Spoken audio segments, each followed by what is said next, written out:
This month, Mission Success turned 6, and I'm really excited to celebrate this milestone with yet another inspiring female leader in the multifamily industry. Lynn Jerath is the founder and president of Citrine Investment Group and has spent more than 30 years in real estate, working across some of the most respected investment platforms in the industry. But what makes her story especially interesting is the way she has intentionally shaped this chapter of her career, focusing on senior housing and investments that balance strong performance with real impact. So, we're going to talk about her journey, the values that guide her, and why she's so excited about what's ahead, both for the industry and for herself.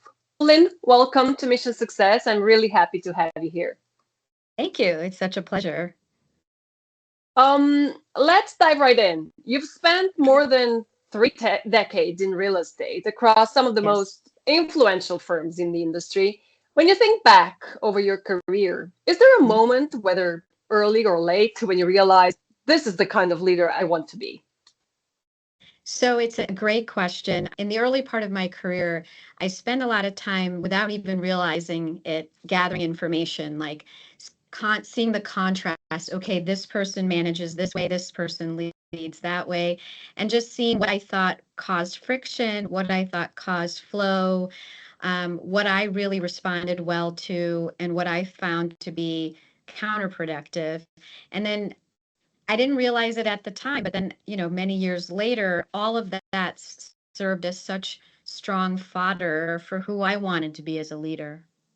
And I think because I'm one of the few women in my industry, or was, let's say 30 years ago, there are more women today, but at that time, I can tell you back at Wharton undergrad, in my higher level finance classes, there'd be maybe 5 women in a class of 60. Or when I was at Goldman Sachs in the entire real estate private equity investing group, roughly, let's say it was 10% of the total staff was women.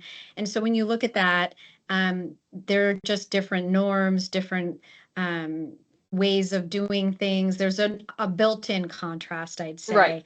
And then compounding that with being first generation American. My parents are from India.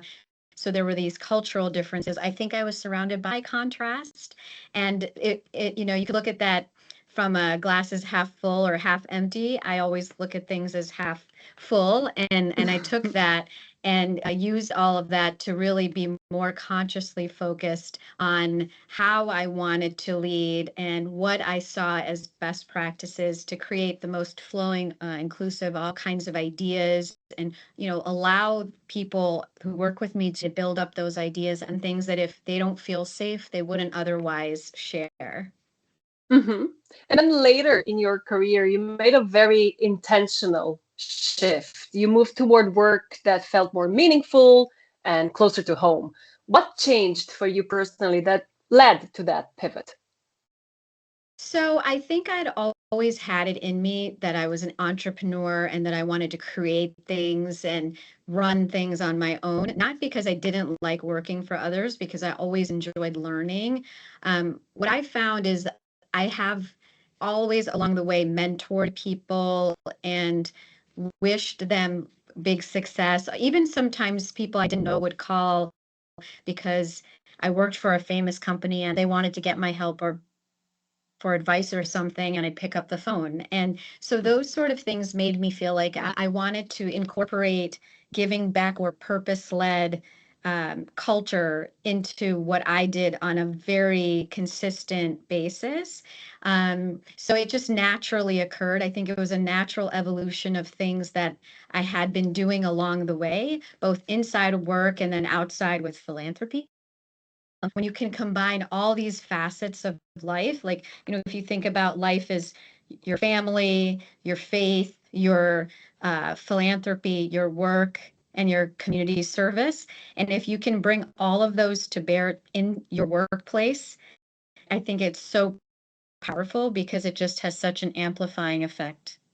Also, then I can help the most people and do the most good. And founding Citrine feels deeply intentional. It was built around the idea that resident dignity and investor returns don't have to be in conflict, right? So, What values did you know had to be part of the firm from day one? Yes, so that's such a, it's an integral part of my company. It's not on our website or external materials, but we have vision and mission and strategy documents that we update quarterly and do a bigger update annually. And the first thing that we created was our core values for the company. And so those core values, that we have 6 of them. So those are on our website, but the larger document is not. The first is believe. So I Mm-hmm. do believe strongly that you have to believe it to see it. So Right. usually people say see it to believe it, but really, if you believe in yourself, if you believe in what can come, what can be created, and you can imagine it, the uh, the probability of creating it goes up so much. And also, if everyone in the company believes in what we're doing and is rowing in the same direction, the Mm-hmm. power increases as well. The internal message, the external message, the way you go about your work, everything gets stronger when you believe. The second is excellence. So this was something I didn't really realize before I started Citrine. And one of my first employees, she's like, Lynn, you have really high standards. I was like, really? I thought this was like the norm. And she says, no, this is not the norm. You have really high standards, and it's good to just know that and own it. And I said, okay, great. So excellence is our second core value, where really everyone is expected to have high standards for themselves and for the rest of the team and for everyone we work with. Because why do it if you're not doing it well? Of course. And then third is own it. So we are an investment business, and we do take in capital from third party investors. We also have our lenders capital. We have a lot of institutions and entities and people's money that we are the stewards for. So we Mm-hmm. are, the buck stops with us. We're the owner. So make it yours. Make sure that we are acting like we own these communities. And if we, not if, we do own them. So, how do we want to convey what we're conveying? What do we want to create for our residents and staff? How do we want our company to be perceived? And making the hard decisions as the owner when the eyes are on you, Mm-hmm. be ready for that. And then next is win-win. So we want to create positive outcomes for everyone involved. And a lot of All times the people ways, think both ways, all all the the way, ways. all the ways. And sometimes you can do more for one constituency than another, but we never have the objective of like, oh, great, we're going to win and that group's going to Just for lose. us. Just Mm-hmm. for us. That's like an abundance mindset as opposed to a scarcity mindset. And then the next is brave. So be brave, ask questions, speak up in service of the company and our assets. And it's I think a little bit of an unusual core value, but I love this one because it's one that kind of wakes you up. Like, okay, all right, like, what are we doing here? Let's be brave. Let's go for it. Let's say the thing no one else is saying, because usually that does create better outcomes if you're looking at being brave from the perspective of the greater good as opposed to some other reason. And then last and very importantly, trustworthy. So people do business with people they trust. Sometimes it's a feeling. It's not necessarily something you're conscious of, but we want to be the firm, and we are the firm that our sellers, our lenders, our lawyers, everyone we work with, especially our investors, they can look at us and know that we're going to do our best for them, and that our best is excellent, because that's part of our core values too. So You mentioned trustworthiness and trusting each other, trusting your partners, trusting you as a business. And senior housing can be one of the most emotional decisions a family mhm. ever makes. Two of the most basic things they ask for when finally making that decision Mhm. are stability and dignity, which are both part of your investment philosophy.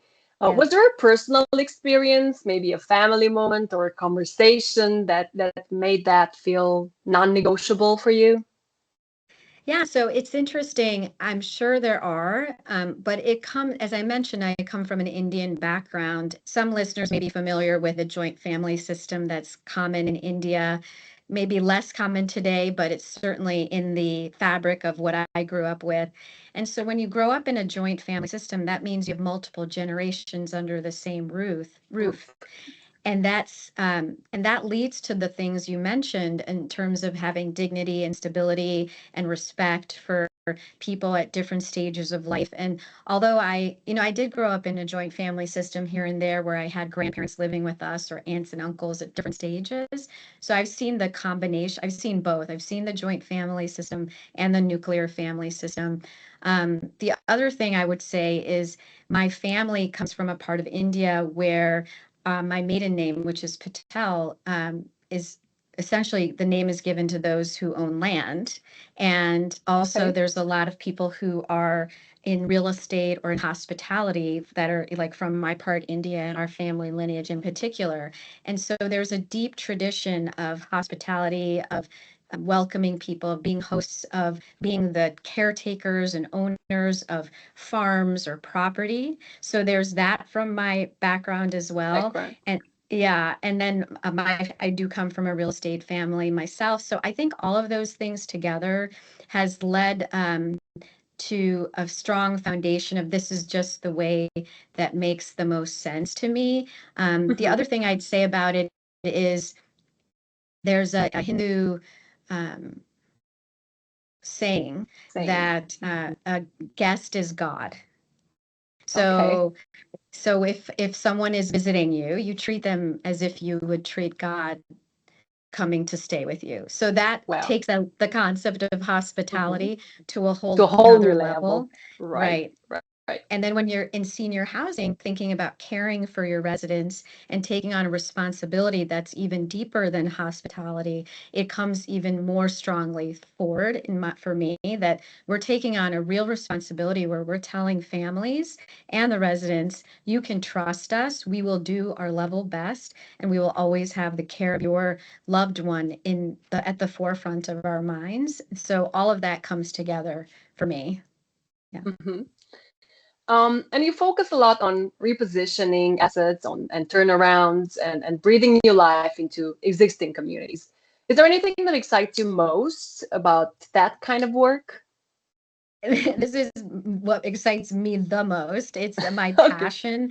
I really love adaptive reuse. I really like using existing structures. And if we can use a community that's already there for meant for this purpose, mostly, let's say, for in senior housing, and then breathe new life into it, it makes me the most fulfilled because we're not wasting resources. We're using Hmm. existing structures. We're not taking raw land and converting it to a new building. We're also telling everyone who's already in that building, because these buildings tend not, the ones that need repositioning, they're not vacant. There's still people living there. There's still people working there. They're still in the community and looked at like, what's happening? When is this going to get better?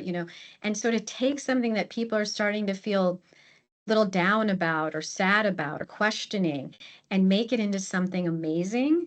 What a gift to everyone, right? What a gift to Right. the people that are there and the community. And it tells the stakeholders that you matter. We're going to invest in you because you matter. So the uplifting that does for a community is huge. And then from a practical standpoint, when you reposition an existing project, the cost basis is much lower than new construction or can Right. be. And that allows us then to charge rents that are lower than new construction. So it provides an affordability aspect where we can provide more product to the middle class or the middle rent level, which is where so much demand exists. And it's harder to fill that demand sometimes at the price point that makes sense for residents. So that there's that economic, practical reason as well, where repositioning just makes a lot of sense. Right. Right. So far, so much of senior housing has historically focused on care alone. How do you think about quality of life and what seniors are really asking for today? Yeah, I think it's really important. And as senior housing has become bigger and bigger and better known, um, the idea of programming, activities, lifestyle theme, more of those somewhat hospitality-like traits are also included in senior housing, but you cannot just take the hospitality model and overlay it onto senior. It is different, but it's a combination. The care has to be there, right? The activities of daily life, the food service, the cleaning, whatever medication management, whatever the residents need. You still have those things, but then overlaying programming, so activities that they would enjoy, whether they're sports or exercise or music and arts or outings. One of my favorites is when there's a technology Q&A session during the week, so that seniors can come bring their computer and phone and be like, how do I get on this app, or what happened here? I think that's such a good practical help to a person's lifestyle, because everyone these days is online. So right, so that's not related to care, but it does affect their experience substantially. And I think because there are more and more seniors, the demographic is increasing, there's the ability to bifurcate or create different types of communities or different options more readily, because there's just more demand. And so then you can have communities that, you may have one that's really social, and you may have one that's more middle of the road, or, in different geographies, you may have different cuisines or activities. So I think this is something that's been there for many years, but it's now becoming more formalized and more recognized as an integral part. Because also when you think about care, and if someone is recovering from an illness or has had surgery now, like most of our communities, we don't provide that kind of medical care. But let's say someone has gone into the hospital or afterward a rehab facility and then coming back to an assisted living or memory care community, they may still have certain things going on. And having fun, like, it makes you feel better. Like, it's a pretty commonly, right? If you feel good, you feel like you belong, you're enjoying your environment, you have social interaction, and you're having fun, that's so good for your brain, that's so good for your emotional health. So it's all full circle, like having all of those elements. My favorite thing is when a resident says, this is so much better than when I lived on my own in my single family home. Then we know we've done it right. Right.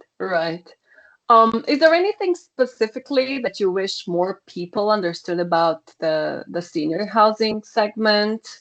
What kinds of solutions do you think will move the needle over the next decade as more Americans need senior housing and care, as you mentioned earlier? So I think something that maybe not everyone understands about senior housing, if they're not familiar with the business, is the fixed costs are pretty high. You have the costs of the property itself, then you have real estate taxes, you have insurance costs, which have gone up substantially after 2020 and COVID. And then you have labor costs, you have staffing. So yes, sometimes labor can be a variable cost, but when you have a building, let's say of 100 units, even if you're only 80 units full, you're going to have a certain amount of staff no matter what. So regardless of whether, if you took a 100-unit building that was middle market priced versus high-end priced, a lot of the costs are the same. So maybe there's some percentage that are different on the higher end because they're providing, I don't know, a different level of furnishing or experience in some regard, but the cost differential isn't so great.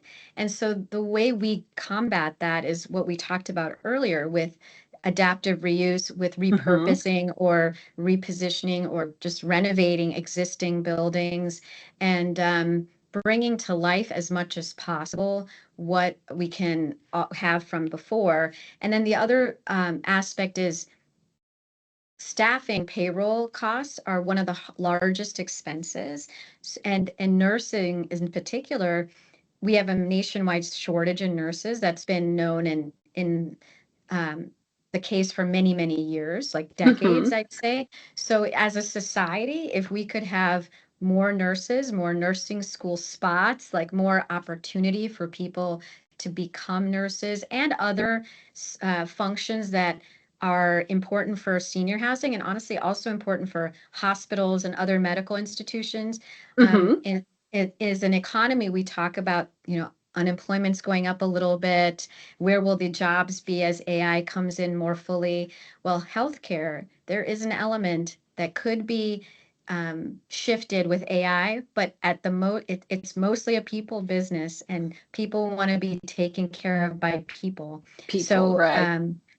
I would say that that's really important to bring in more skilled people to fill these roles, and also show the compassion, because AI can't. Maybe it'll pretend to show compassion, but it can't Empathy truly and have empathy for us. So, yeah.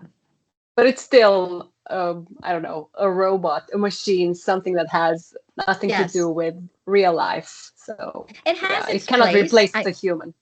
Yeah, Right, it right. can't I replace the agree. human. I'm excited about the use of AI for senior housing in improving the resident experience and improving the care provider's ability to provide care, right? Like to have more Exactly. systems that can support, just like you and I talking today, without technology, we we wouldn't be able to have this conversation as Right. easily. So there are a lot of great uses of AI, of technology, but my view is the front line is going to still be human interaction and care. I agree. I agree. Let's move on by talking about what it means to lead your own firm.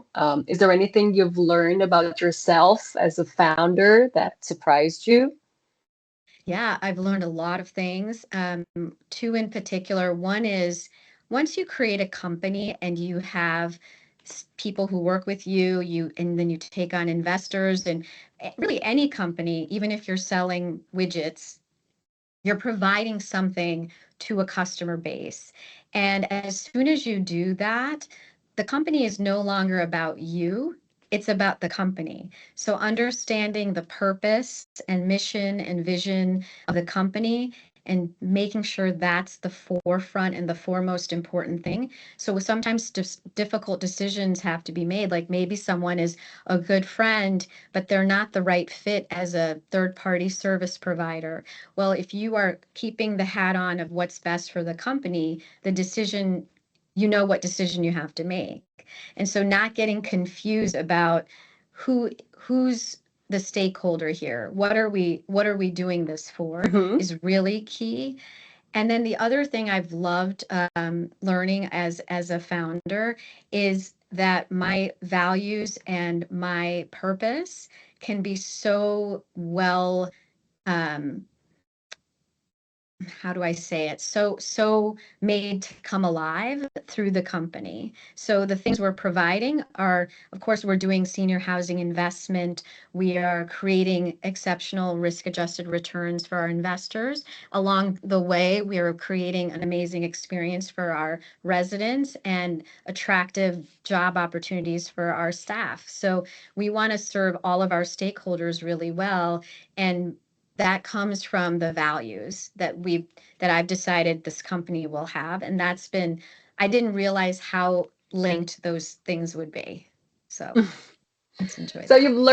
you've learned a lot along Hmm. the years. But was there anything that you had to unlearn? You're Yeah. one of the few women who's built and who's leading a real estate investment firm.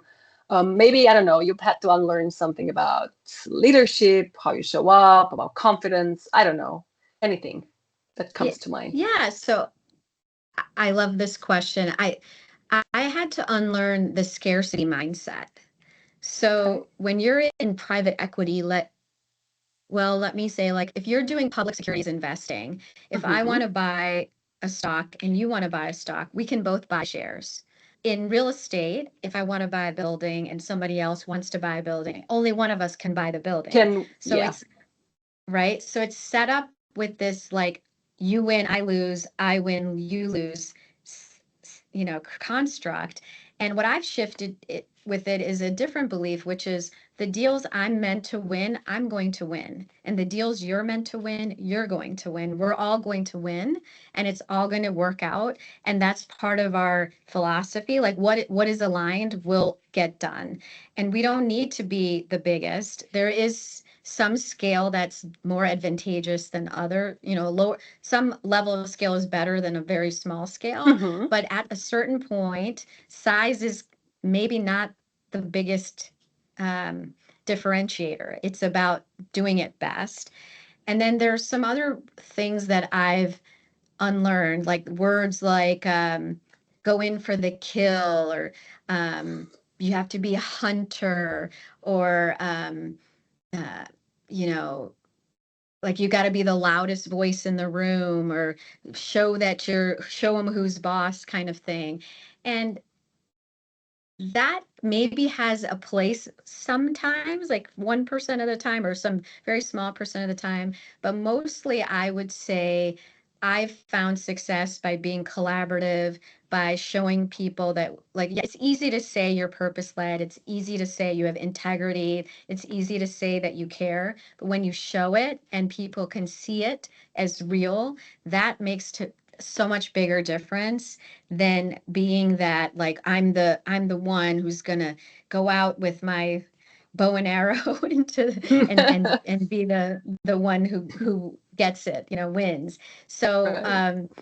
so it's like a combination of those extremely high level deal making skills, rigorous due diligence, underwriting, creating the relationships, really the fundamentals, I'd say, of the business, combined with our unique style of the collaboration, the win-win attitude, and all the other core values that I mentioned earlier coming to life together. We've seen that be a real differentiator. Mm-hmm. You also mentioned earlier that you're deeply involved in education, community work, philanthropy. What through line connects that to your work in senior housing? Yeah, so all of those things, for me, my biggest foundational um, desire from a philanthropic perspective is building and creating links between communities.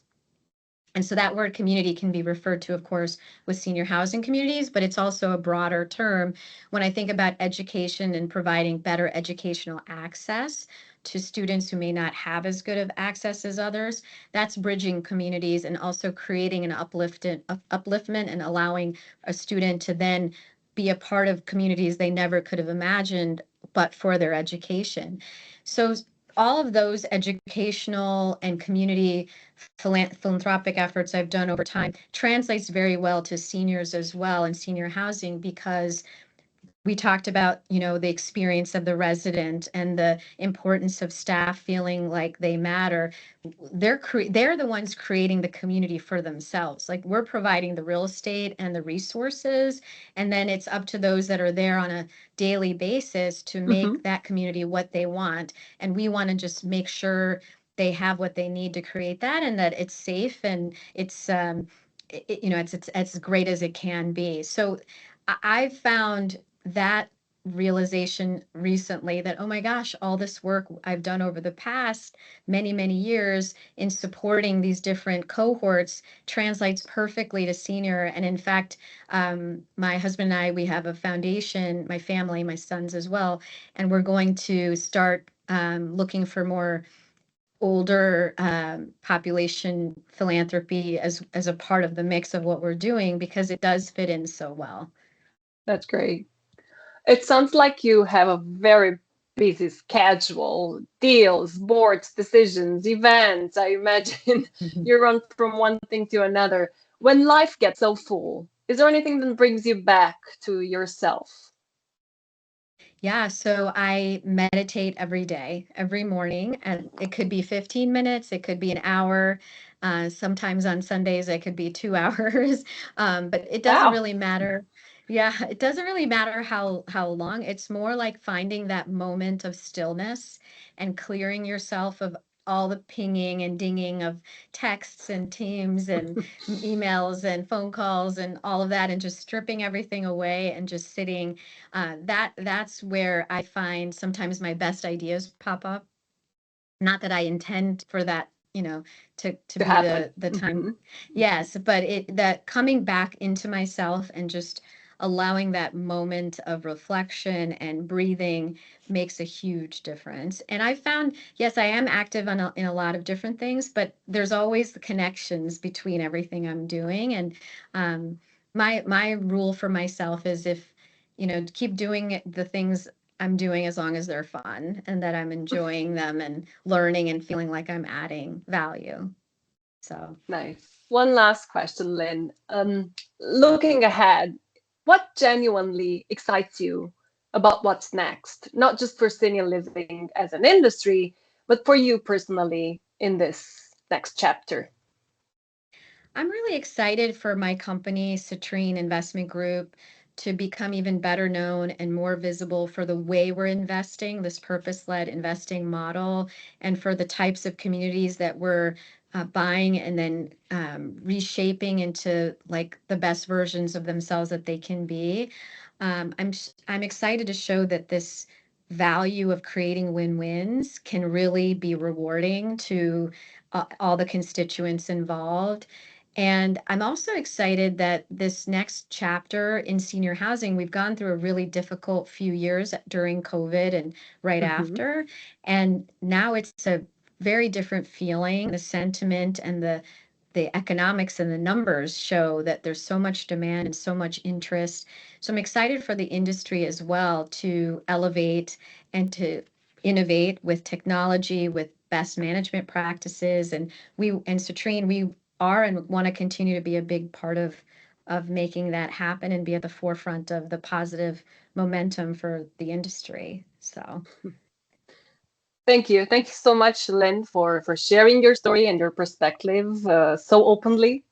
I think your journey is a powerful reminder that success evolves and that meaningful work can deepen over time. Thank you again for joining me on Mission Success.